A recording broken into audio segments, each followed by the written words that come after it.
Welcome to the Cloakroom with Peter Roskam. Former Congressman Peter Roskam leads Baker Hostetler's federal policy team. On today's podcast, Peter dissects the 2024 election results. How did Donald Trump win every swing state? How big will the Republican Senate majority be? Will the GOP also hold the House? Peter is joined by his Baker Hostetler colleague, former Democratic Congressman Heath Shuler, and Jim Ellis, a veteran of federal politics and election forecasting. Jim is the founder of Ellis Insight, a nonpartisan firm that tracks campaigns and elections. Let's listen into the Cloakroom with Peter Roskam. Well, welcome. I'm Peter Roskam. I lead Baker Hostetler's federal policy team, and we're really pleased to be able to engage with you today to talk about last night's election results. I know I speak on behalf of our firm's leadership, Paul Schmidt, the chairman of the firm, and Jeff Paravano, who leads our tax practice and Washington office. And on behalf of the entire leadership, we're really pleased to be here. I'm joined by my colleague, Heath Shuler.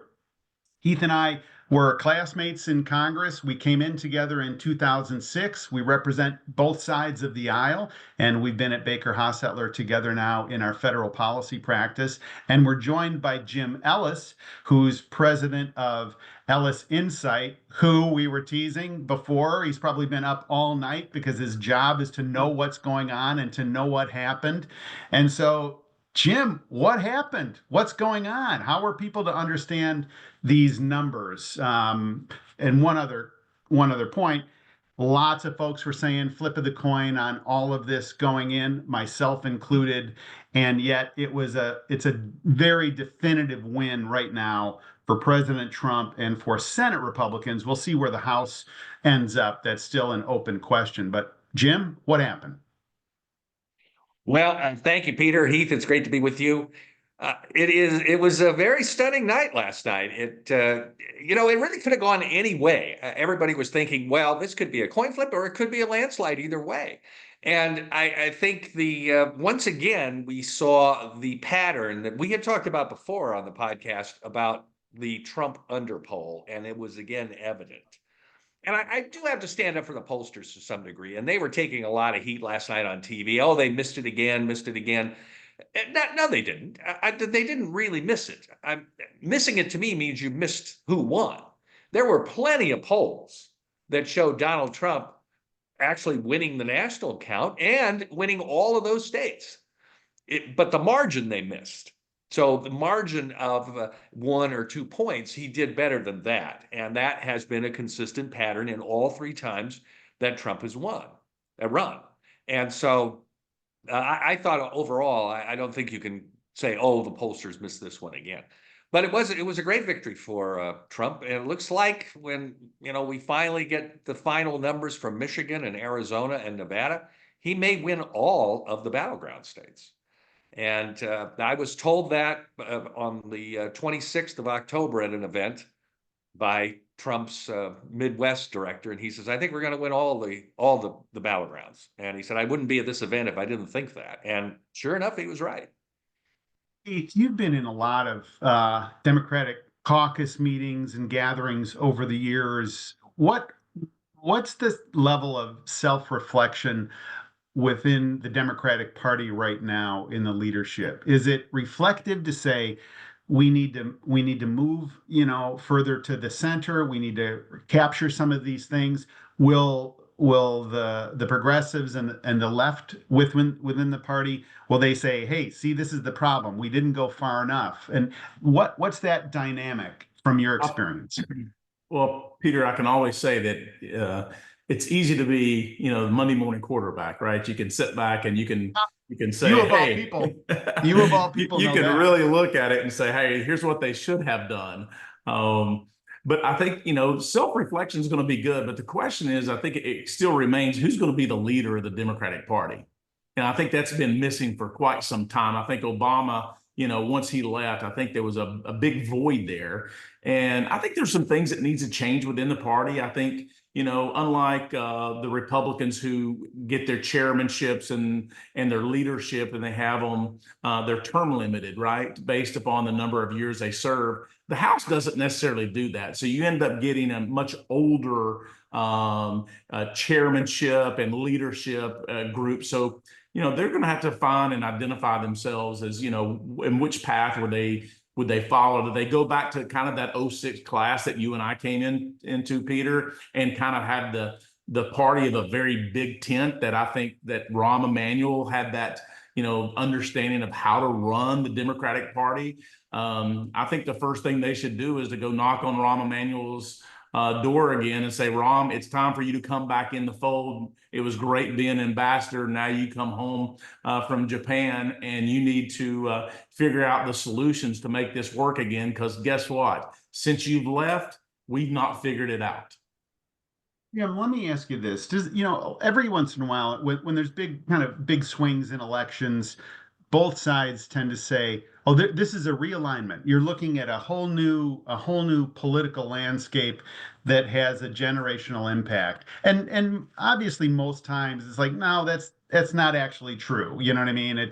That doesn't explain it. Is this different? And here's what I mean by that. Donald Trump, notwithstanding all the criticisms of him, very harsh, criticisms of charges of racism and all these different things, did remarkably well comparatively with African American voters, did comparatively well with Hispanic voters, did comparatively well with young voters. And is there something new that's happening? Are people organizing and thinking of themselves in terms of sort of economic status more rather than racial lines? Or what you've seen these things develop and ebb and flow over the years. What's your take, Jim?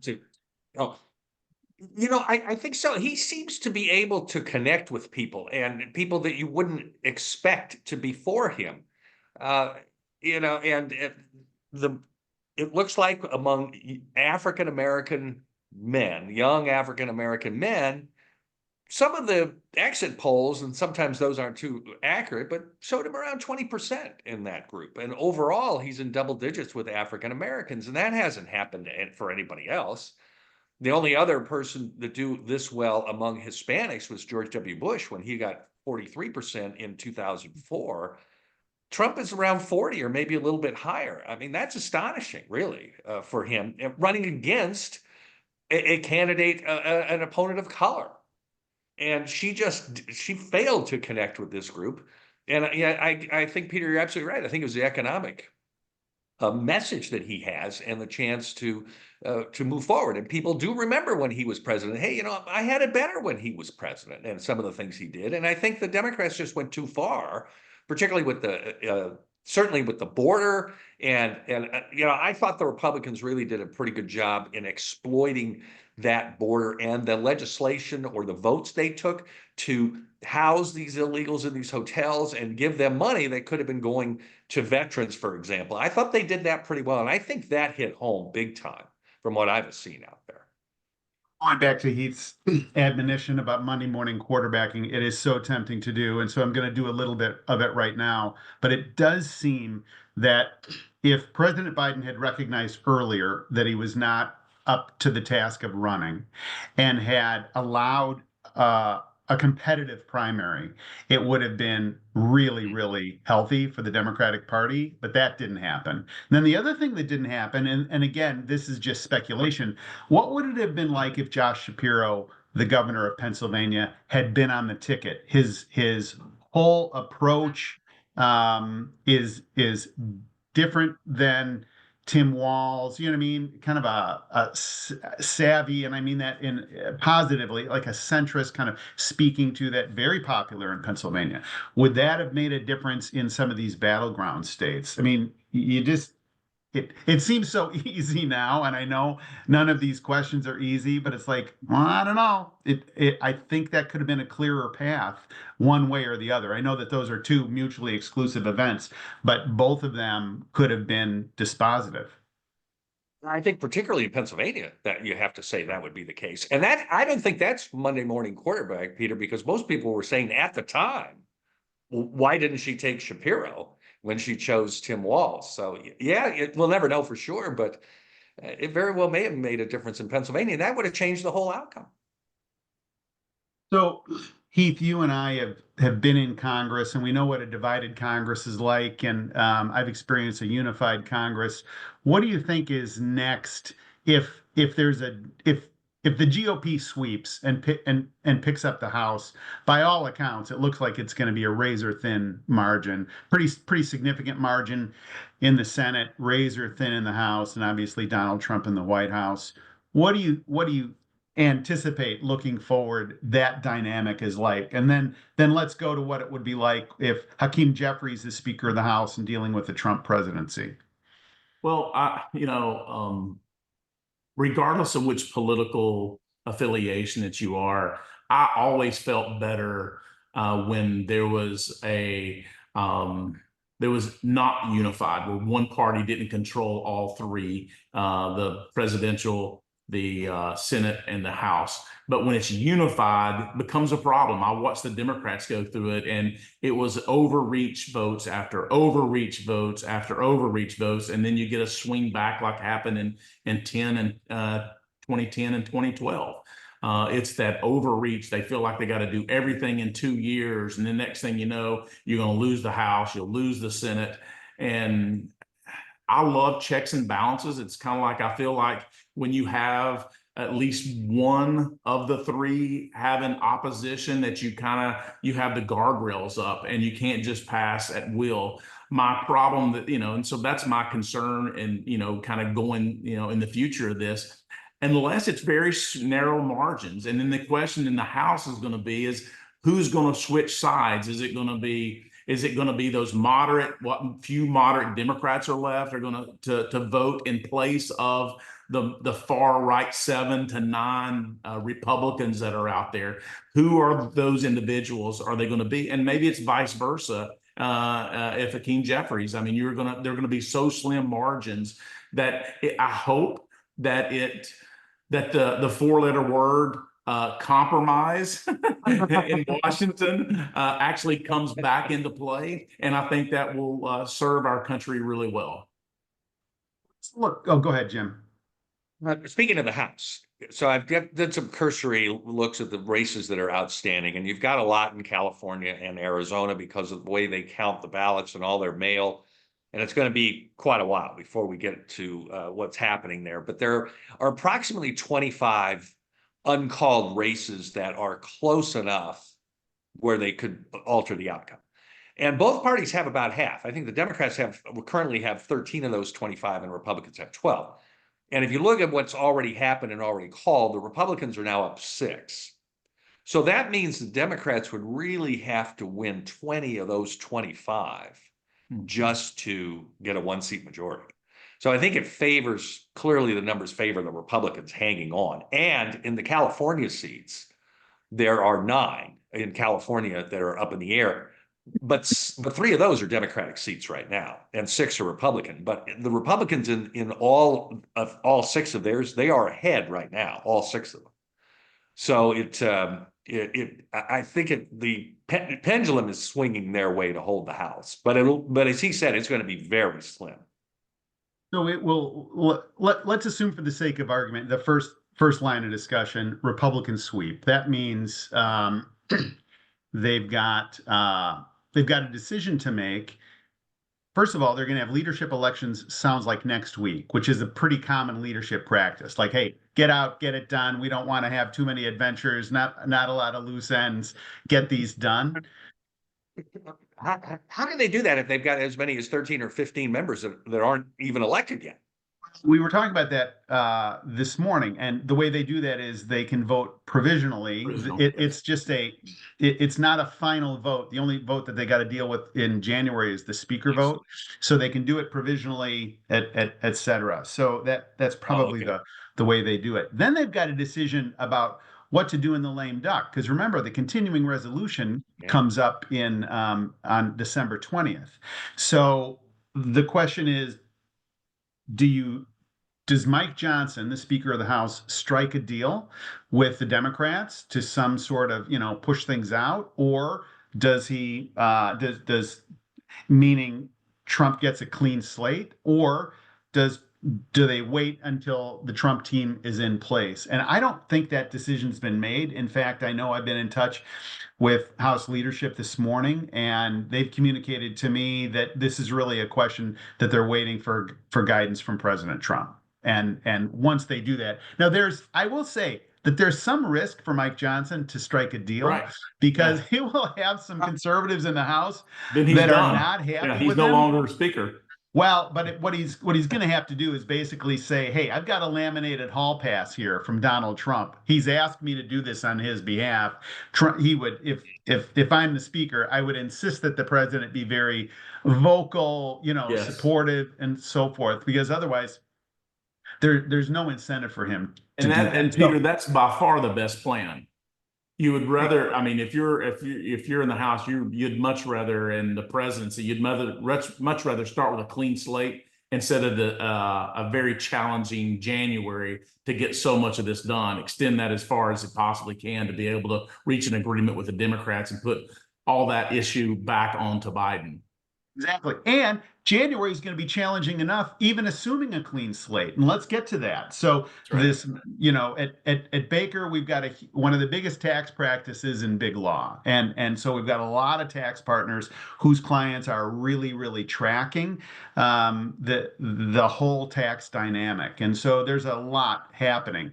If the GOP the first thing that's got to happen is Congress has to decide if it's going to use a reconciliation vehicle. That means bypassing the Senate filibuster rule on these narrow things. We don't have time to go into details on that, but a reconciliation vehicle. They've got to figure out what's the reconciliation number. So how much money, in other words, can Congress borrow in the 10-year budget window? Is it $1 trillion? Is it 2? Is it a $500 billion? Is it 3?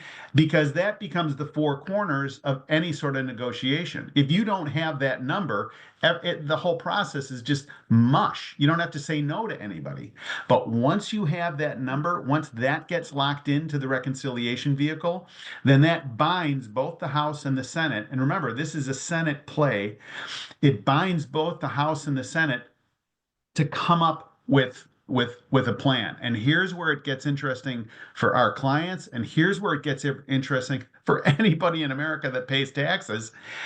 Congress is going to be hungry for pay-fors, hungry for revenue. Remember, the debt has increased, $10 trillion plus in the last few years, and there's no end in sight. And I know personally, talking to members of Congress, unsolicited, it's coming up that they're very, very concerned about the debt. So what ends up happening is all kinds of pay-fors get identified. They may have been previously identified by some other tax plan or a White House plan or a Senate plan, but it's written down somewhere. And it can be in estate planning, for example. It can be tightening trust rules. It can be dealing with things on making wealth more difficult to transfer from one generation to another.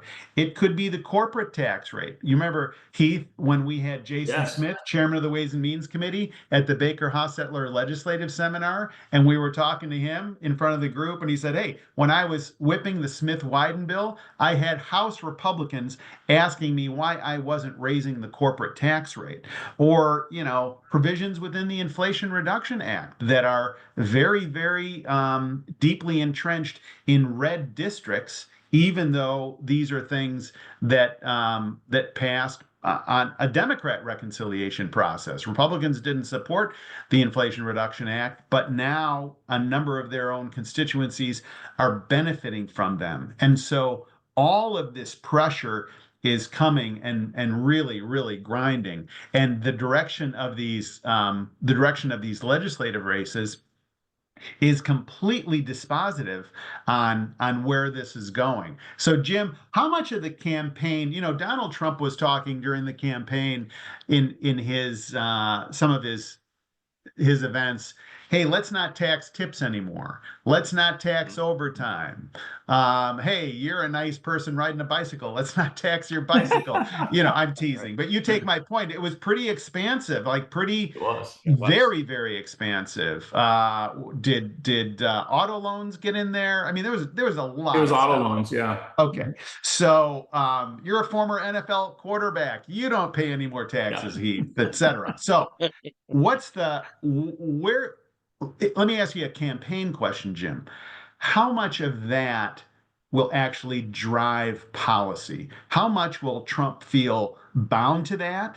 Will he be like, yeah, I said some stuff. We're not going to worry about that too much, and does that fade away, or does that become central to his Nevada strategy moving forward? In terms of reaching out to service workers and tips. What's your sense on how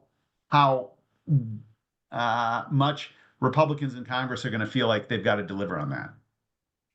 I would think so. I mean, he went out on a limb on that, and he said it over and over and over. I think he used it in every rally he did, that was one thing he wanted to see happen. But Peter and Heath, I would think the bigger thing, and probably the biggest benefit of the Republican trifecta, is they probably get to extend the Trump tax cuts now, wouldn't you think? Because of the ones that expire in 2025? Yeah. And I would think that's number one, wouldn't you think?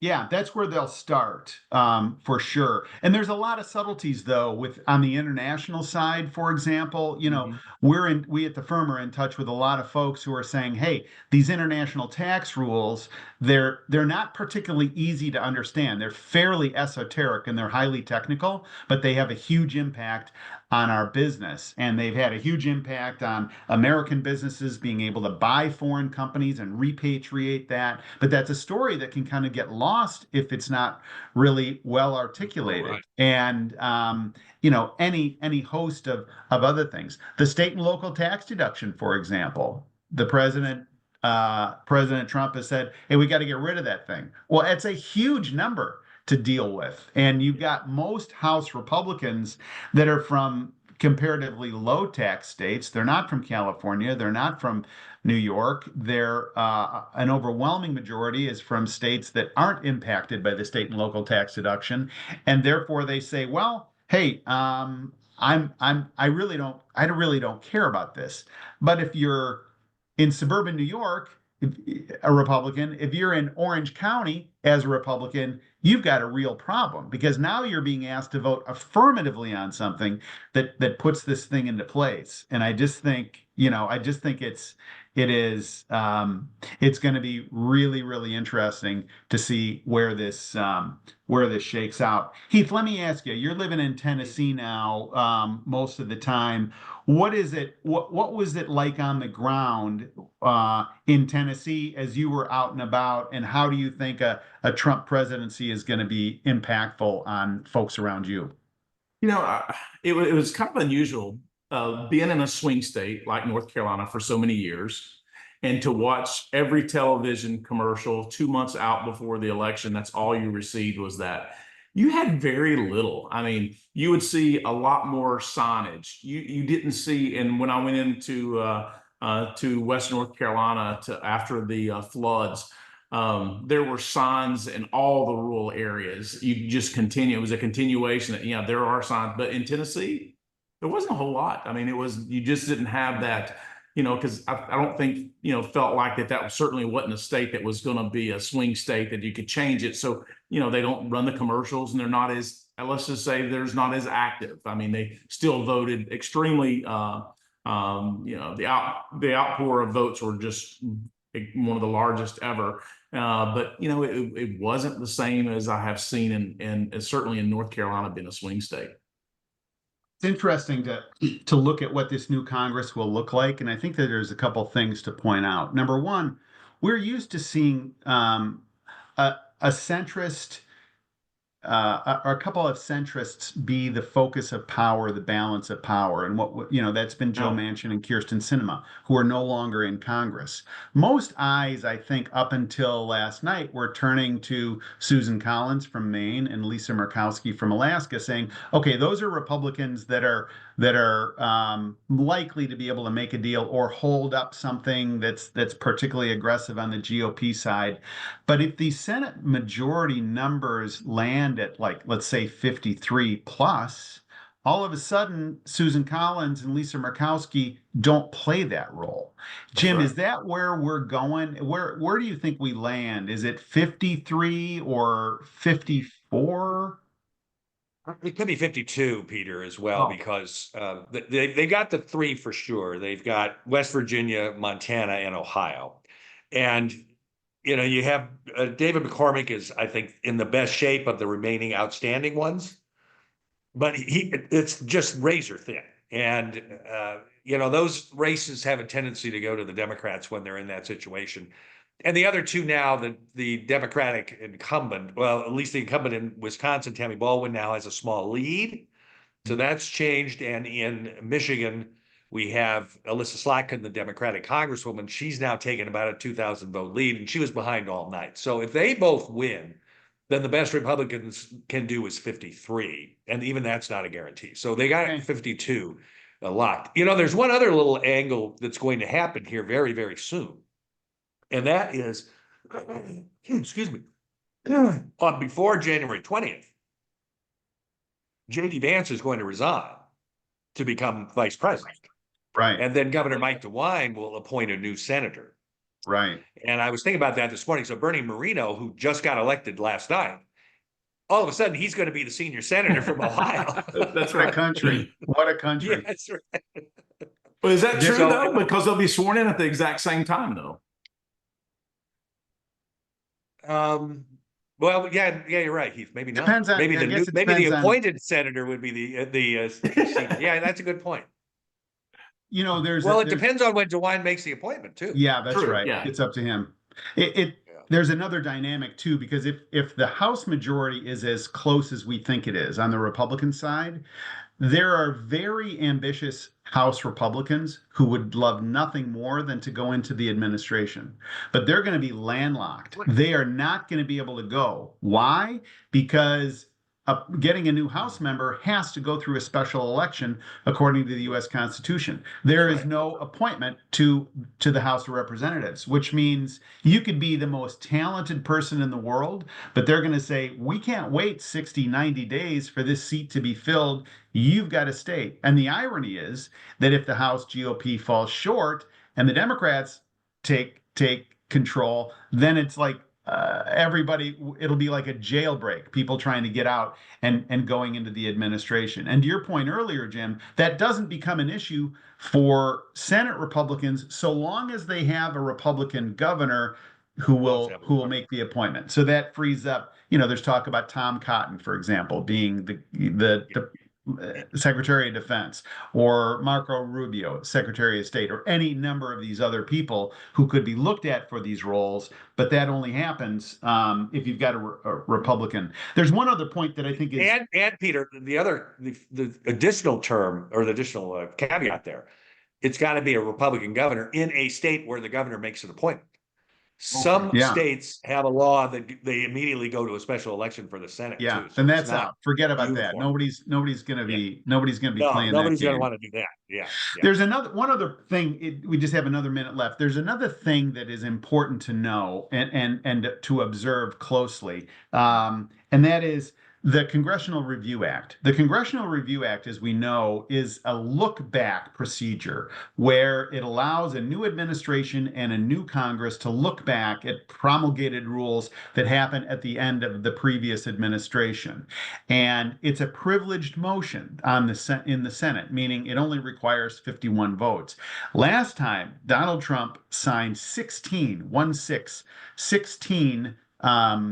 Congressional Review Act repeals, which is you basically take take something that is a final rule and you say, nope, it's out. It's out of the federal record. And it's not as easy. I'm making it sound easier than it is. It's a big adventure to get it done, but it is something for sure on across the entire spectrum: financial services, taxes, healthcare, energy, you name it. These things are going to be subject to a lot of scrutiny. So, well, for our purposes, we're going to stop now, and I want to say thank you to Heath Schuler and to Jim Ellis for joining us. And it's always a great conversation. And if you want to listen to this and other conversations like it that give you insight, please sign up and follow the Cloakroom with Peter Roskam.